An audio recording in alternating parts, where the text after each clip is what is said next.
puis votre carte, Oui. ça marque la date de validité de votre abonnement. Oui, ça je le vois. Oui. Si jamais un jour vous voulez terminer, sur votre carte, si vous voulez changer de voyage, c'est le voyage qui va vous faire. C'est toujours l'abonnement qui prévoit. Vous voyez, un restaurant stop sur votre carte. Et après, votre carte est terminée, c'est les trajets. Date de naissance. Est-ce que je peux faire un fixage?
Prochain arrêt, Urban.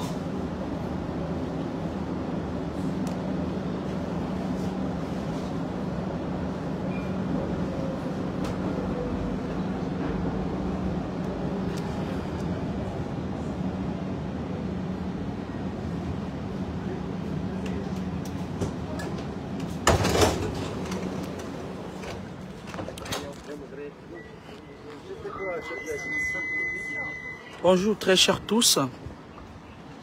Bonjour. Un bonjour à la reine mère bio que j'ai vue en ligne. Andy Manfen. Bonjour reine mère bio. Bonjour Ngunchu. Bonjour Manven. Andy. Avant de... Attends, c'est qui ça? Avant d'aller au travail, avant d'aller bosser, avant d'entrer bosser, j'ai les transmissions à quelle heure? Il me reste 13 minutes, très exactement, pour faire un direct vite fait. Et attendez, c'est bête ça. Il me reste 13 minutes très exactement pour faire un direct. Et après le direct, je dois me mettre en blouse parce que je dois être aux transmissions à 20h20. D'accord? Le service va un peu reposer sur moi. Voilà. Alors, je voulais vous dire une chose. Au cœur de la spiritualité avec la fille de Papa Mi. Ok? Je vais vous dire comment les choses se passent. Et je vais demander à la famille du défunt qui est décédé, à ses frères, de se protéger dans les brefs délais. Je m'explique pourquoi. Je vais vous expliquer pourquoi. Parce que, par personne intermédiaire, c'est-à-dire que, par personne intermédiaire, il ne faudrait pas que lorsque l'ouragan va vouloir prendre Moigna Saba, elle commence à aller prendre les enfants des gens de tort à travers. Parce que lorsque les personnes de votre famille entrent dans les loges, qu'est-ce qu'ils font? On leur demande toujours un garant ou une garantie. Ils envoient, ils déposent vos noms là-bas. Ils déposent toujours vos noms là-bas. C'est pour ça que parfois vous avez souvent des attaques. Vous ne connaissez pas, ce n'est ni votre père qui vous a livré, ni votre mère, mais vous avez des attaques. Ça peut être un frère, ça peut être un oncle. Je vais vous raconter une petite anecdote. Le petit frère de mon père, le petit frère consanguin, de mon père, lui, c'est un paresseux. Il a un poids dans la main. Je ne sais même pas comment il a fait pour être fondateur d'un établissement où les élèves restent dans sa chambre là-bas, au marché, machin là, près de côté là. Le marché qui est là-bas, c'est quoi? Le marché de Yakou, c'est le marché de quoi là? Que au centre de formation pour préparer la nourriture. Pendant ce temps, derrière sa maison, je parle de mon oncle, comme petit frère consanguin de mon père. Derrière sa maison, il y a un fût où il y a une de ses filles qui l'a sacrifiée. Elle est dans le tonneau, elle fait comme ça. Elle est dans le tonneau, elle fait comme ça, comme le serpent, elle fait comme ça là. Parfois, tu vois, la mais elle a un tabouret. Et cet oncle-là que je n'ai jamais connu parce que cet oncle-là, le petit frère consanguin de mon père, quand il était jeune, tellement il est entré dans les loges. Et il a quitté le Cameroun, il allait faire la bordellerie au Gabon. Ngako allait faire la bordellerie au Gabon. Il a fait la bordellerie au Gabon jusqu'en... Après, il a quitté le Gabon, il est parti en Côte d'Ivoire faire la bordellerie. Quand il a fini de faire sa bordellerie, il a pris une femme ivoirienne. Il est revenu au Cameroun avec la femme là. Et bizarrement, je vais vous dire bizarrement, il ne nous a pas connus. Mais il avait quand même mis le nom de son grand frère consanguin dans ces choses. Est-ce que vous comprenez comment ces gens font l'amalgame? Moi, je voulais demander à la famille du défunt, à tous ses frères qui restent, de se protéger. Parce que quand une personne tombe, ok, vous ne savez pas le nombre de personnes qu'il a. Notre frère était dans ces choses parce qu'une femme aux longues mamelles l'y a amené. Et ça fait longtemps qu'elle a amené l'enfant là dans les conneries là. Maintenant, on demande à l'enfant que donne ton enfant, l'enfant donne. On dit amène plusieurs personnes dans les trucs, tu seras bien assis. L'enfant ramène. Maintenant, on veut conditionner l'enfant à amener même ce qu'il ne peut pas amener. Ok? L'enfant a voulu fuir pour aller se cacher en croyant qu'on peut fuir l'esprit. Je vous ai toujours dit ici qu'on ne fuit pas l'esprit. Les esprits voyagent.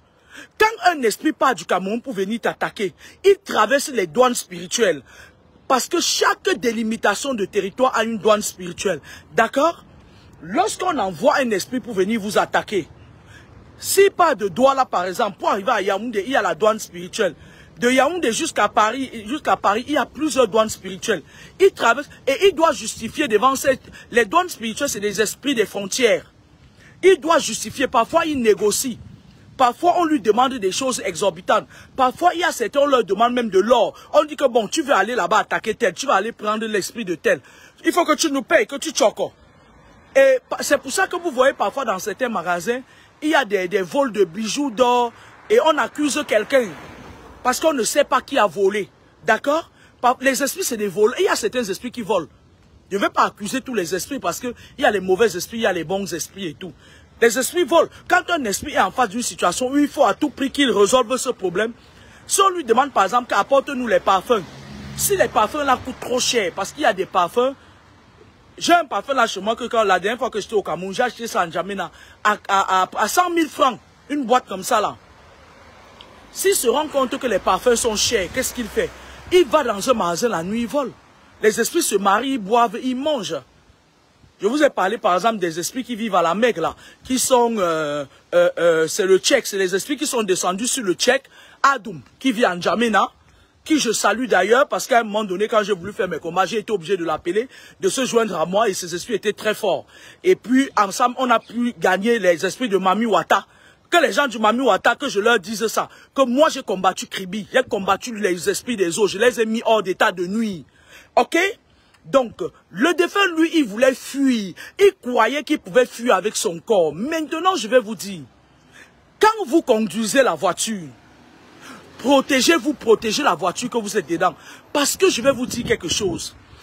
Si quelqu'un veut vous faire un accident, on envoie les esprits sur votre chemin. Ils vous voilent les yeux. En un laps de temps, parce qu'il te faut 2 secondes pour gérer la situation, tu fais un accident. Il y a des esprits qui sont sur les autoroutes. Il y a les esprits qui sont sur les routes. Il y a les esprits partout. D'accord? On s'est rendu compte que le défunt voulait fuir. Moi, à la place du défunt, si c'était mon enfant, qu'est-ce que j'aurais fait? J'aurais tout simplement fait comme j'ai fait pour mes enfants.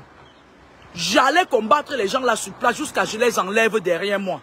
Ou bien plutôt je brûle les pistes. Maintenant je pars. Il y a une fille ici à Toulouse, je vous avais raconté l'histoire, paix à son âme. Elle était venue me raconter son histoire. Elle m'avait dit qu'au Cameroun, elle était tombée amoureuse d'un gars. Le gars l'a amené dans les loges, dans la Rose-Croix.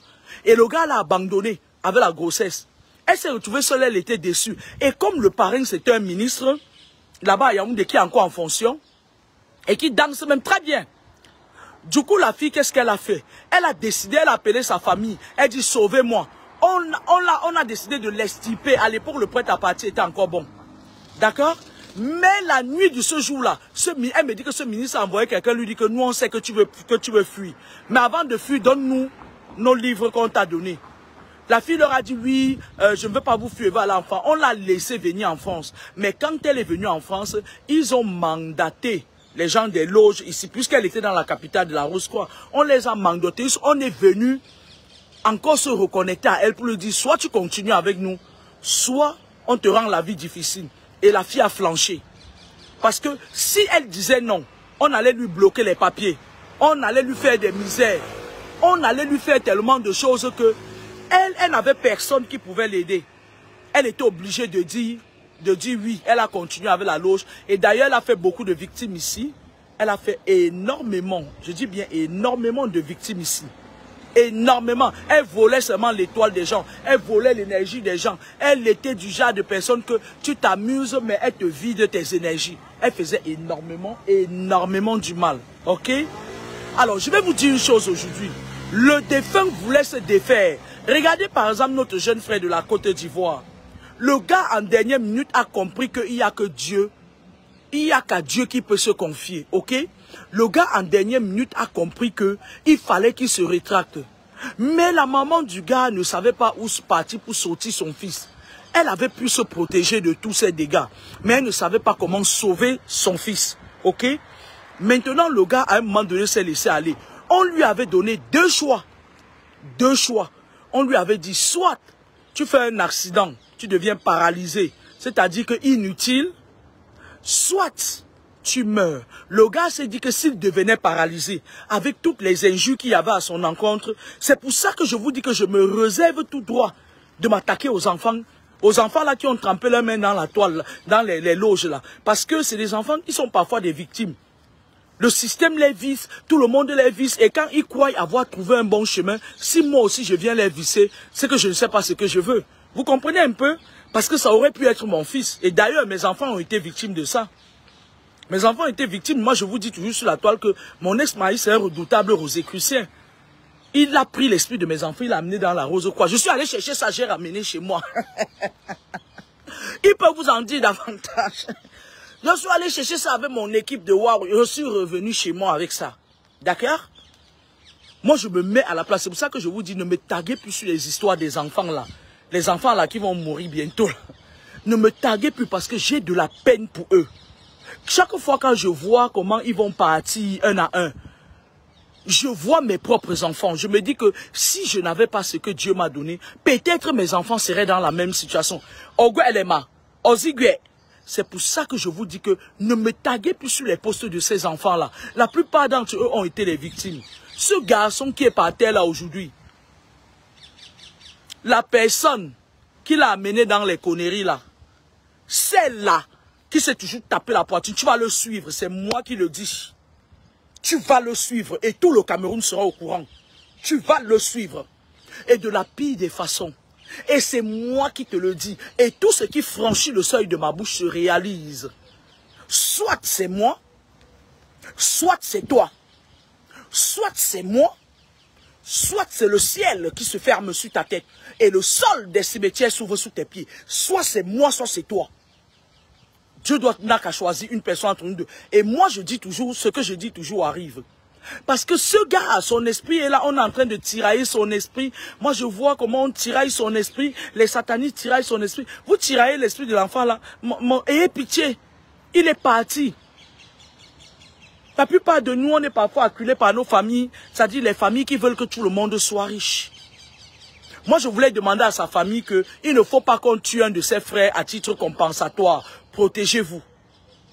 Protégez-vous. Parce que celle qui l'a amenée dans les loges, là, va partir. C'est moi, Kamini, qui le dit. La fille de Papa Mi. Elle va partir. Et ça va venir nous trouver sur la toile et on va débattre. Bonne journée, au revoir. Je vais me mettre en blouse parce que c'est moi qui dois diligenter. En fait, parce que je dois diligenter les transmissions. Bonne soirée à vous. Moi, j'étais en train de vous dire, je me répète. Écoutez-moi très bien. Celle qui a amené cet enfant-là, qui est d'ailleurs connu, dans ces conneries, qui fait qu'aujourd'hui, toute la famille de cet enfant qui était resté très pauvre au village, il ne demandait qu'à vivre, est en train de... On risque les ramasser un à un, commencer à les taper, on risque de commencer à chercher à prendre les frères du gars, machin et tout et tout. Tu vas partir. Et j'ordonne à tous les esprits que ça se fasse dans les brefs délais parce que tu es nuisible. Bonne soirée, au revoir.